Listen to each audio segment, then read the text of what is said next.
নমস্কার বন্ধুরা, পম্পার কিচেনে আপনাদের সকলকে স্বাগত। আজ আমি আপনাদের সাথে কোনো রকম আটা ময়দা সুজি ছাড়া অপূর্ব স্বাদের একটা মিষ্টির রেসিপি শেয়ার করব। মিষ্টি আমরা নানা রকমভাবে বানিয়ে থাকি, তবে একদম ইউনিক পদ্ধতিতে আর খুব সহজভাবে এই মিষ্টিটা আমার মতো বানিয়ে দেখতে পারেন। এটা দেখতে যেমন সুন্দর, খেতে তেমনই অপূর্ব অসাধারণ। একবার খেলে দেখবেন আপনাদের বারবার বানাতে ইচ্ছা করবে। তাহলে চলুন দেরি না করে আজকের এই অপূর্ব স্বাদের মিষ্টির রেসিপিটা দেখে নেওয়া যাক। আজকে যে ইউনিক রেসিপিটা আপনাদের সাথে শেয়ার করব তার জন্য দেখুন এখানে আমি পনির নিয়েছি। পনিরের পরিমাণটা কিন্তু আপনারা কম বেশি করে নিতে পারেন। চলুন এই মিষ্টিটা কিভাবে বানাবো আপনাদের সাথে শেয়ার করা যাক। প্রথমেই দেখুন একটা আমি মিক্সির জার নিয়ে নিয়েছি। এবার এখানে পনিরগুলোকে আমি মিক্সির জারের মধ্যে দিয়ে দেব। তো যাই হোক, এখানে সমস্ত পনিরগুলোকে দেখুন আমি দিয়ে দিয়েছি। এর মধ্যে দিয়ে দেবো মিল্ক পাউডার। এই কাপটার মাপ করে 1 কাপ, আর এই কাপের মাপ করে আমি 2 কাপ কিন্তু পনির দিয়েছি।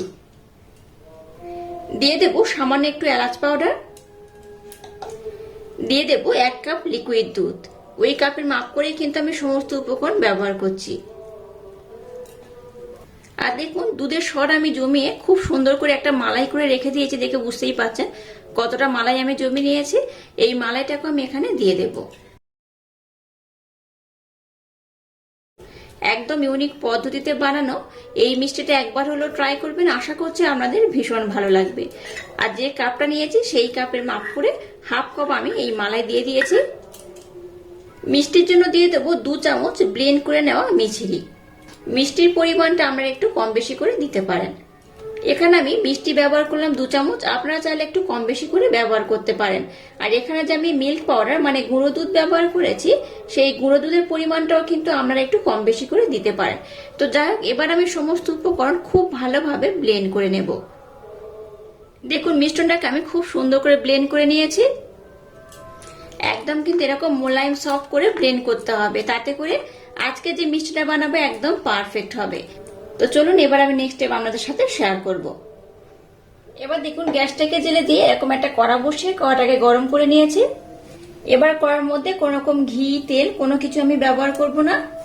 যে মিশ্রণটাকে আমি ব্লেন্ড করলাম, এবার আমি এই মিশ্রণটা কড়ার মধ্যে দিয়ে দেব। গ্যাসের ফ্লেমটাকে এবার লো রেখে মিশ্রণটাকে একটু আমি ঘন করে ফুটিয়ে নেব। এখানে কোন রকম কিন্তু ঘি বা বাটার ব্যবহার করার দরকার নেই, যেহেতু আমি পনির ব্যবহার করেছি আর মিষ্টিটা আমি পনির দিয়ে বানাচ্ছি। এখানে দেখবেন একটু এইভাবে নাড়াচাড়া করতে করতে পনির থেকে একটা তেল ছাড়তে শুরু করবে। তার জন্য কিন্তু এক্সট্রা করে কোনো তেল ঘি বা বাটার ব্যবহার করার দরকার নেই।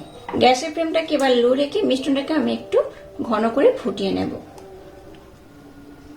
এই মিষ্টিটাও কিন্তু বানাতে খুব একটা বেশি সময় লাগে না, খুব কম সময়ে আর সামান্য কয়েকটা উপকরণ হলেই দেখে বুঝতে পারছেন এই মিষ্টিটা বানানো হয়ে যায়। আর খেতে কিন্তু অসাধারণ হয়।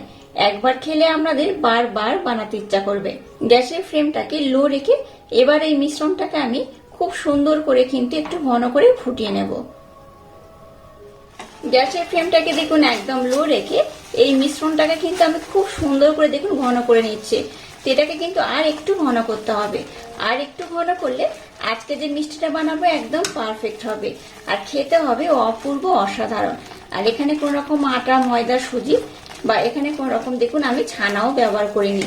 কত সুন্দর একটা মিষ্টির রেসিপি শুধুমাত্র পনির দিয়ে বানিয়ে নেওয়া যায়। এই মিষ্টিটা যখন হয়ে যাবে দেখে বুঝতেই পারবেন এটা কত সুন্দর দেখতে হয়।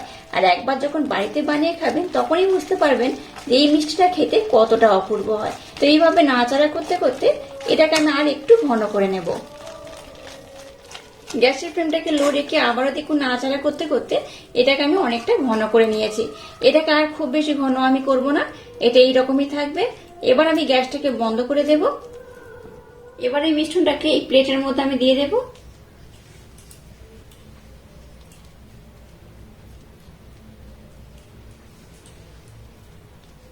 সম্পূর্ণ মিশ্রণটাকে দেখুন আমি উঠিয়ে নিয়েছি। এবার খুব সুন্দরভাবে এটাকে আমি সেট করে দেব। আপনারা চাইলে একটু পাতলা করে দিতে পারেন, আবার একটু মোটা করেও দিতে পারেন। আমি মোটামুটি খুব যেমন পাতলা করে বানাবো না, আবার খুব মোটাও রাখবো না, একটু মিডিয়াম করে এটাকে আমি বানিয়ে নেব। দেখুন মিশ্রণটাকে আমি খুব সুন্দর করে সেট করে নিয়েছি। এবার আপনাদের মনের মতো করে এটাকে কিন্তু ডেকোরেশন করে নিতে পারেন। এবার আমি রুম টেম্পারেচারে রেখে এটাকে আমি ঠান্ডা করে নেব। এটাকে আমি ফ্রিজের মধ্যে দেব না, আর ডেকোরেশন আমি একটু পরেই করব। তো আপনারা চাইলে কিন্তু এই সময় ডেকোরেশন করে দিতে পারেন, একটু পেস্তা, কাজু বা অন্যান্য কোনো ড্রাই ফ্রুট দিয়ে এটাকে ডেকোরেশন করতে পারেন। তো যাই হোক, এবার এটাকে আমি ঠান্ডা করে নেব, তারপর আমি ডেকোরেশন করে আপনাদের দেখাবো এটা কত সুন্দর হয়েছে। মিষ্টিটাকে দেখুন রুম টেম্পারেচারে রেখে আমি কিন্তু ঠান্ডা করে নিয়েছি, আর এটাকে খুব ভালোভাবে শেডও করে নিয়েছি। এবার উপর থেকে একটু আমি পেস্তা দিয়ে দেব। আপনারা আপনাদের মনের মতো ড্রাই ফ্রুট দিয়ে এটাকে ডেকোরেশন করতে পারেন। এবার এটাকে আমি ছুরি দিয়ে কেটে নেব। আমি এটাকে 3 টুকরো করে কাটবো। আপনারা যারা একটু ঠান্ডা পছন্দ করেন তারা কিন্তু ফ্রিজের মধ্যে রেখে এটাকে সার্ভ করবেন। এবার দেখুন একটা মিষ্টি আমি উঠিয়ে আপনাদের দেখাচ্ছি, মিষ্টিটা কত সুন্দর হয়েছে। এই দেখুন, এটা খুবই সুন্দর দেখতে হয়েছে, খেতেও কিন্তু তেমনই অপূর্ব, অসাধারণ। এইভাবে একবার বানিয়ে খেলে আপনাদের বারবার বানাতে ইচ্ছা করবে।